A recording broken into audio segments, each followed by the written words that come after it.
Basta kay Zero dyan, ibang klase. Let's go! Okay, welcome ulit sa ating klase. Sa video na to, magsasagot pa din tayo ng problem tungkol sa FIFO, pero this time, second department na. Okay? Dun sa una nating video kasi, nagsasagot tayo ng mga problem ng FIFO, pero first department.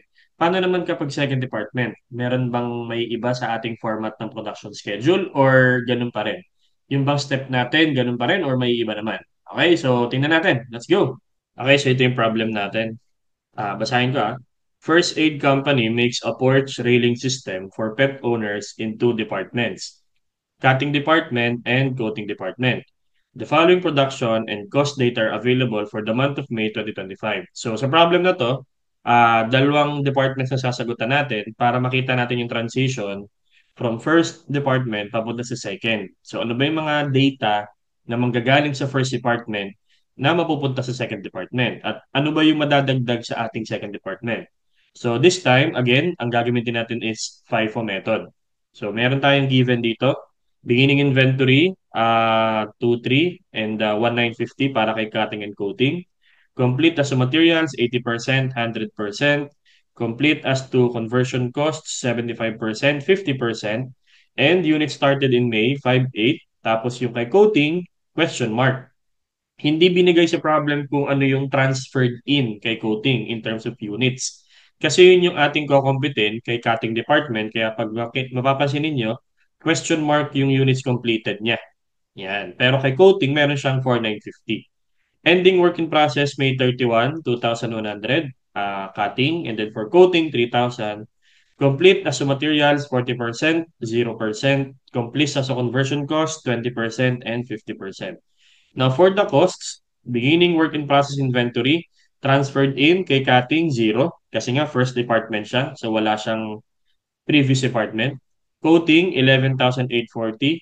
Materials, 1,025. Coating, 0. Conversion, 8,720, 1,674.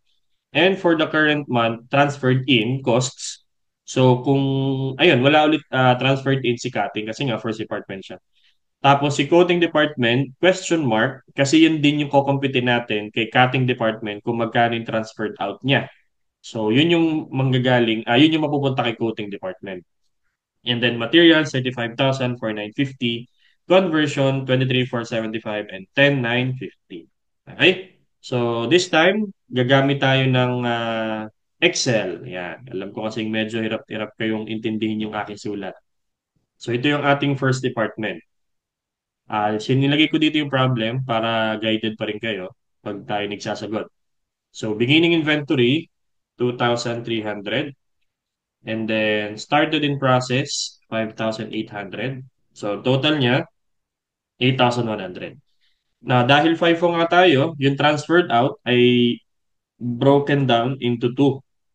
Yung beginning tsaka yung current. So, uunahin nating tapusin si beginning. And then, since hindi rin naman sinabi dito kung ano yung completed, so gagamitin natin na lang siya as balancing figure. So equal dapat itong mga kulay green. So yung quantity accounted dapat equal siya.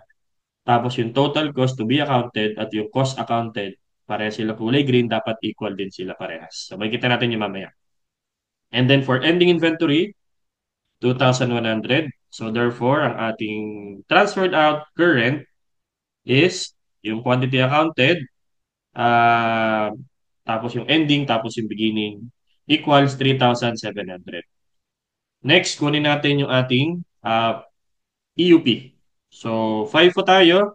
Nagmamatter dito yung percentage of completion. So, ang percentage of completion ni beginning in terms of materials is 80%. So, tapos na siya last month ng 80%. So, this month, ang gagawin pa natin is 20%. For the conversion, 75% complete na siya. So, meron pa tayong 25% na gagawin. Okay? So, multiply natin yung dalawa. So, 2,300 times 25%. For the current, 100% na yan palagi. So, you have, multiply natin. So, 37 times 100%. Okay, and then for ending inventory, you have 40% and 20%. Yan. Huwag malilito dun sa ano ha, kay cutting kasi baka kay coating yung mailagay ninyo.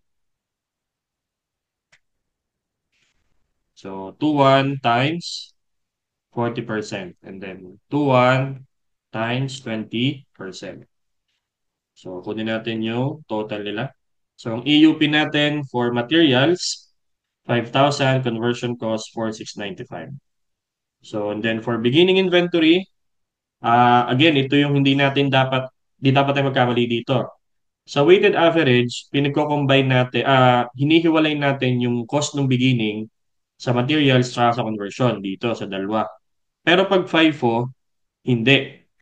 Total lang tayo. Kasi hindi natin pwedeng pagsamahin yung current cost at yung beginning costs. So, magkakamali tayo, magiging weighted average yun. So total lang tayo. Yan. So, for the current, meron tayong 35,000 and then 23,475. Total niya, yan. So, total cost to be accounted, 68,220. So, dito meron na tayong journal entry.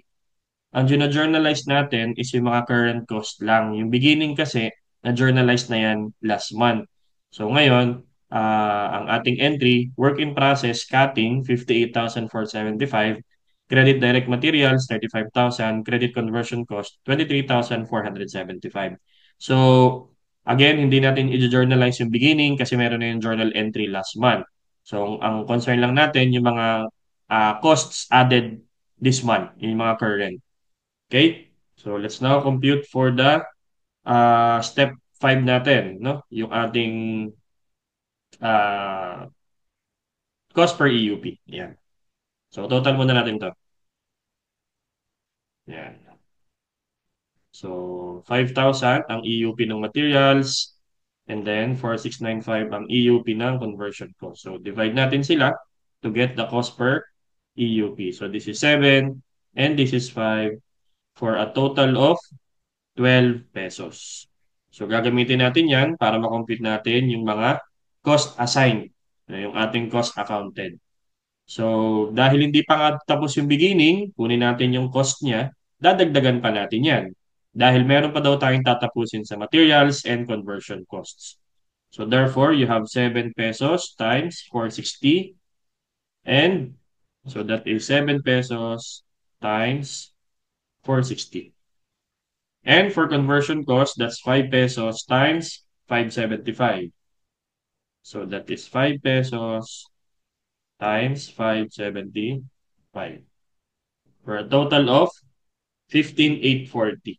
So ito na ngayon yung total cost ng beginning. So tapos na yan. Kasama na yan sa transferred out. Okay? So ang pattern kasi natin, yung step 2 natin. Yan.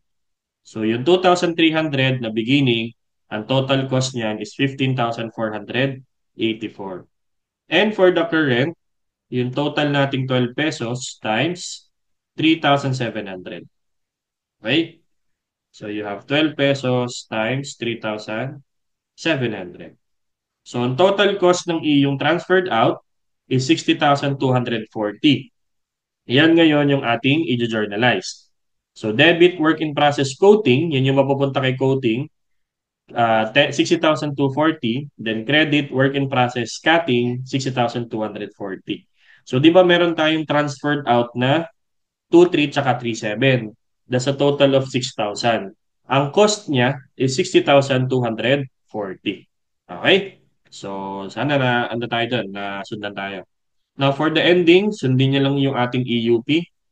So, using cost per EUP, 7 pesos times 840. So, 7 pesos times 840. And then, 5 pesos times 420. So, 5 pesos times 840. 420. Yan.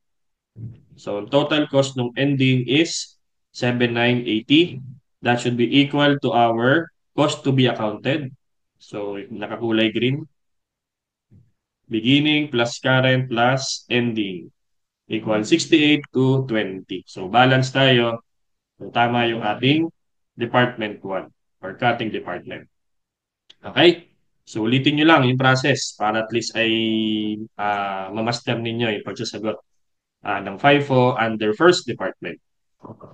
Next, let's go to second department. So, papansin na lang natin yung coding ha. Disregard na natin si cutting. So, beginning, 1950. Transferred in. Ayan, question mark, di ba? Yan ngayon yung manggagaling kay cutting. So, si cutting, meron tayong 23 plus 37. Yan, so that's 6,000. So, ang total quantity to be accounted, 7,950. Now, for the transferred out, again, priority natin ng beginning dahil 5 po tayo. And then, sinabi na dito kung ilan yung completed. So, 4,950. So, kunin na natin yung difference. 4,950 minus 1,950 equals 3,000. Okay? And then, yung ending inventory natin given, 3,000. Total quantity accounted is also 7,950. Okay? Yan. So, kanina hindi given yung yung completed. Ginawa nating balancing figure siya. Ngayon naman, ang hindi given ay yung transferred in. So, kinuha natin siya. Kay cutting. Next, EUP. So, 0% pa daw yung materials. So, lahat, ito na, transferred in pala. So, sa second department, meron tayong bagong column na dinadagdag, which is yung transferred in column. Ibig sabihin yan, ilang units yung napunta kay coating na tapos na kay cutting. Okay? So therefore, dahil yan ay beginning inventory, kay cutting department, 100% na yan. Nung dumating sa kanya, tapos na yan. So therefore, wala ka nang gagawin dyan. Wala nang gagawin si coating. Dahil as far as cutting is concerned, tapos na yan sa kanya. Ang hindi na lang tapos, edi yung kay coating. So transferred in, 0% na yan. So 195, 1,950 times 0%. Okay, so for materials naman, 100% na daw complete siya. So wala na tayong gagawin dyan. So 0 na. So 1,950 times 0. For conversion cost, 50% complete. So may kalahati pa tayong gagawin kay beginning. Yan. So 975. Current, 100% na yan lahat. Okay, so automatic yan. Unless sinabi na problem na hindi siya 100%. Pero parang it will not make sense. Transferred out na siya, sinimulan na siya this month, tapos mana-transferred out na siya. So therefore, 100% na rin yan. Okay? So ending inventory, 100% na yan sa transferred in. Okay? And then, 0% complete sa material. So wala pa daw natatapos, kaya 0 tayo. Kasi ang mga ending inventory sa FIFO, yan yung this month sinimulan. So hindi sila priority. Next month sila magiging priority kasi beginning sila next month. Kaya naman, pag sinabing 0% sa materials, yung ending, talagang wala pang nailalagay na materials dyan. Unlike kay beginning inventory, 100% na siyang complete sa materials, wala nang idadagdag, kaya 0 din. Okay? Yan. So, wag malilito ha sa ending tsaka sa beginning. Next, 50% conversion. So, 3,000 times 50%. So, pwede na natin kunin yung EUP. So, 6,000, 3,000, and 5,475. Next, beginning. So, same process ng unang department. Huwag nating pagbubukod-bukodin. Hindi tayo weighted average. Kunin lang natin yung total niya. So, merong 11,840 plus 0 plus 1,674. 13,514. Then, yung current, ito yung pagbubukod din natin. Now, yung transferred in is question mark. So, dahil kasi manggagaling yan sa cutting natin. So, meron tayo itong 60,240. Okay? Then, meron tayong 4,950 and 10,950. So, total cost for the current month is, kasama yung transferred in, 76,140. So, meron na tayong journal entry ulit dito. Ito yung mga nadagdag kay coding department. Kung mapapansin ninyo, walang transferred in. Ang na meron lang dito, credit direct materials for 950, conversion cost 10,950. That is because na-journalize na natin yung ating transferred in cost. Ito na yon. Yan. Naki-coating na talaga yan. So, naka-debit kay work in process coating. Kaya wag nyo nang isasama yung transferred in cost sa journal entry ni coating. Madodoble siya. Okay? Kaya debit, work in process, coating, 15,900 na lang siya. Okay? So, total cost to be accounted is 89,654.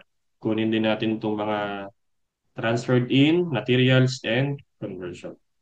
So, divide na natin sa EUP to get the cost per EUP. 6,000, 3,000, and 5,475. So, 60,240 divide 6 is 10.04. Now, mapapansin natin, hindi siya equal dito. Okay lang yan kasi magkaiba kasi yung cost natin. Yan. So, don't worry about that. Kasi baka mapansin ninyo, Sir, 12 pesos yung cost per EUP. Okay, ng materials sa conversion cost. That is supposed to be transferred to the next department. Hindi naman. Kasi magkaiba kasi yung cost ng transferred in tapos yung ating cost to be accounted. Yan. Okay?